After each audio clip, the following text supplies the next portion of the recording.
Joining us now, one of Brian Logan's defensive back brethren at BYU, a guy who was an integral part of some great football teams back in the late 80s, early 90s, Tony Crutchfield. Tony, welcome to BYU Sports Nation. How are you doing? I'm doing good, fellas. Thank you. Great to have you with us. We just got a tweet in from Jamaal Williams' mother, Nicole, saying she's excited to hear from you. What is your relationship with Nicole and the Williams family? I've grown, watched Jamaal grow up and his sister, Jed. Jamaal's 7 years old, youth track and field, and watched him grow up and had the opportunity to coach him in track and football over at Summit High School in Fontana, California. Tony Crutchfield with us on BYU Sports Nation. I want to ask you this. Why was BYU the place for you? And what happened in your career that you felt like a guy like Jamaal Williams could benefit from coming to Provo, Utah? For me, it was a great opportunity to be around a great group of men with Coach Edwards and his coaching staff. And I knew the things that it taught me and grew me for and prepare for life. And with Jamaal, knowing his background, knowing his upbringing, his hard work ethic, and his character, knowing BYU would be a great fit. You have to be more than just a football player to go up there and succeed. And knowing that he had those intangibles made it pretty easy for me to send him that way.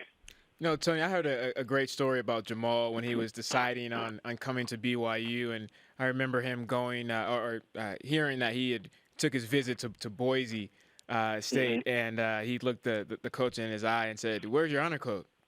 And Right. the coach was like, "We don't have an honor code here. What are you talking about?" And he was like, "What? You don't have an honor code? Oh, I'm not coming here. I can't come here." Right. I think that really speaks volume to his mother and how he was raised, and he's Right. definitely been a great fit.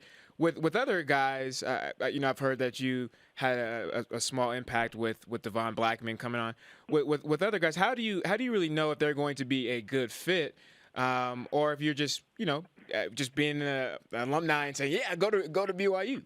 Right. You have to look at how the kid is raised. Like you said, his mom did a great job with him. The values he places on himself, the way he carries himself in terms of life, the things that are important to the young man.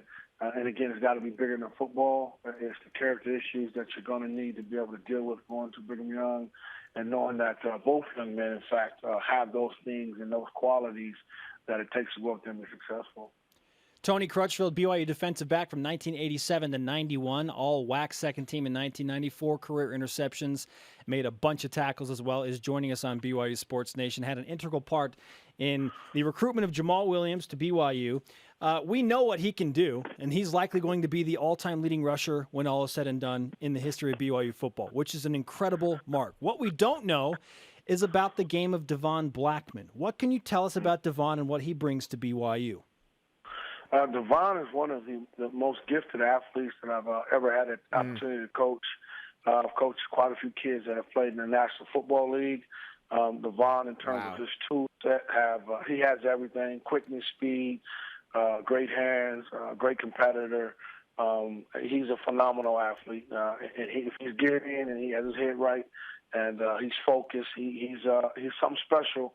And they never had anything like him in Provo, so he'll be different, and he's going to amaze people as he can do. Tony, something that it's a little bit more unknown when it comes to Devon is really where he could really make an impact. Inside as a slot guy or outside on the edge. You look at just his body type being a little bit of a smaller guy, faster, shiftier. Usually, you are on the inside in that slot, but you look at some of the other guys in the NFL, like a Deshaun Jackson, who is small, short, thin, but he's just still killing on the outside. Where do you think that he can make the biggest impact? Either or, he can do it all. He's a kid that has the size to play on the outside. He has the speed to get inside. He's tough to get hands on in that slot. So again, he's what I call a freaky athlete because of his skill set. He's a kid that also was a hurdler for me at Summit High School. Watching him grow up as well in youth track, being dominant and breaking national records as a hurdler. He's got some things, athletically that are definitely different. A freaky athlete. Freaky athlete. Yeah, I'm going to agree with you there and say that we I don't know if we've ever had anything like that in Provo. No, never. Granted, Tony, Yeah. you played on what I feel was the first really great secondary in BYU football history. Irvin Lee, Dewey Gray, yourself. What made that team and that pass secondary so special and really set yourselves apart from the other secondaries that have played in a Cougar uniform? I think our ability to bond first and foremost as teammates, and then competing every day in practice and every day in the game, and wanting to be one of the best secondaries in the history of Brigham Young was something that was important to us all. And we knew going into games that we're going to be many times locked up one-on-one, against some of the better wide receivers in America, and being able to take that challenge on and feel comfortable with it and know we had the skill set to go out there and get it done. Made that group a little special. And if you want to watch how a defensive back should play against top-tier talent, watch the Miami game. There were so many plays that the secondary made against that team that it was a clinic. Yes, definitely. That was a great game against I tell everybody that team there had about 24 football players go to the National Football League off that team alone. And so it's fun to go out there and cover those guys and then watch them do what they did in the National Football League and throughout college football, watch them go on and win a national championship that following year. And knowing knowing that you were one of the teams that drove them to their success, we've been able to get them in our house and show them a little bit about how BYU plays football up there in Provo. BYU football has gone through a major transition in the last 4 years, notably because of independence. Very different from when you played and were in the Western Athletic Conference. What is the biggest difference with this BYU football team now in 2014 compared to when you played? I think our conference, us being in a conference that was very, very competitive, and then, having some of the non-conference games with Miami, with Washington State, and we played University of Texas when I was there, and then having a competitive Western Athletic Conference. So to watch the guys go out now and compete independently, something that as an athlete you wonder and wish that you could have the opportunity to do some of those things as well.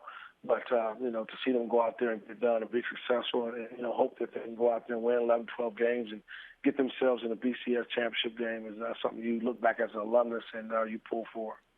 Tony Crutchfield, BYU defensive back from 1987 to 1991, joining us on BYU Sports Nation, 127 career tackles. You told us that Devon Blackman is a freaky athlete. Jamaal Williams is Mr. Consistency in my mind. Yes. He is a very physical runner. He fears nothing. He doesn't drop the ball.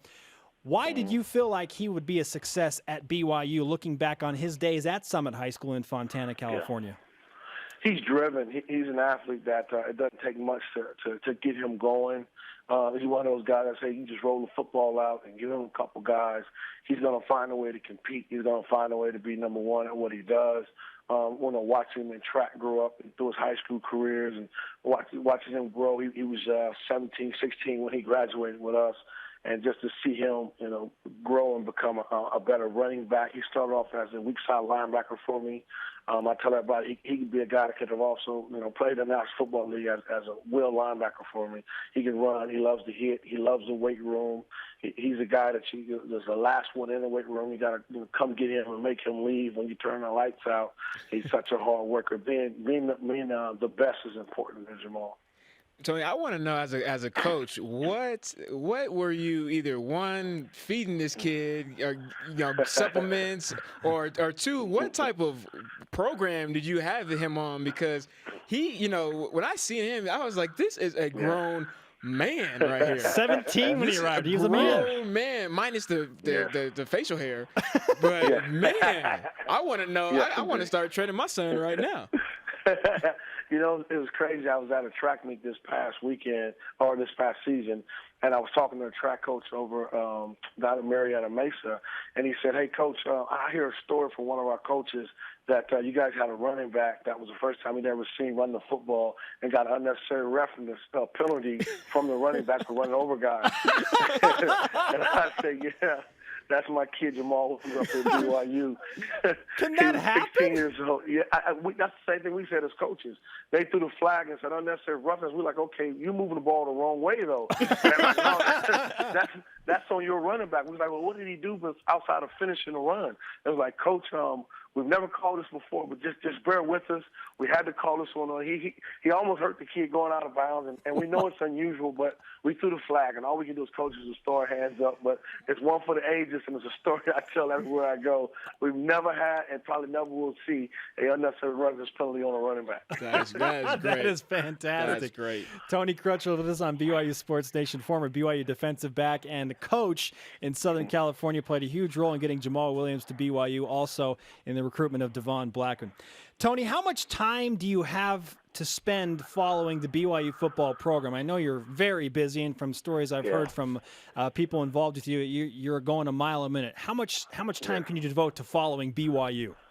To be honest, not much right now. I'm a area manager at Amazon warehouse down there in Southern California, San Bernardino. So I actually work nights. I go in at 5 o'clock, and I get off at about 5:36. So I woke up to do the interview, and I'll go back to sleep till about 1 o'clock, get my practice plan ready for football, jump out there on the football field and get those guys going, from about 3 to 4:30, 4:45-ish, and head to the job and coach some guys over there. Amazon's been great to me. It's coaching football, being a leader and a mentor, 12 hours a day in the warehouse, and then getting an opportunity to do that on the football field as well. It's what I've been groomed to do. It's what I love to do, and I just go out and have fun. And I'm thankful that the God's given me the opportunity to get on the stage and to be a leader and to be a mentor and have the ability to change and affect young kids and even grown folks' lives. And I take leadership very seriously, so I'm fortunate for the opportunities that I have, and I embrace it. Tony Crutchfield, a very, very busy man. If you're just joining us, going. I hope that you get some sleep at some point over this holiday weekend. Please treat yourself to some sleep. I'll get a couple hours in. We don't have any practice tomorrow, so we're going to get out today. We got a couple scrimmages today and some 7-on-7 passing league tournaments. So go out and get the guys coached up, and I'll get a couple hours in there today and tomorrow and Saturday. I work Sunday through Wednesday, so I have Thursday, Friday, Saturday, and off, and go in on Sundays and get after it again. Well, Tony, enjoy a happy, safe 4th of July. Great stories. Awesome to have you on BYU Sports Nation, and let's do this again soon.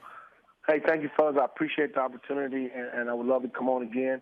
You guys have been great. I appreciate it. All right, Tony Crutchfield.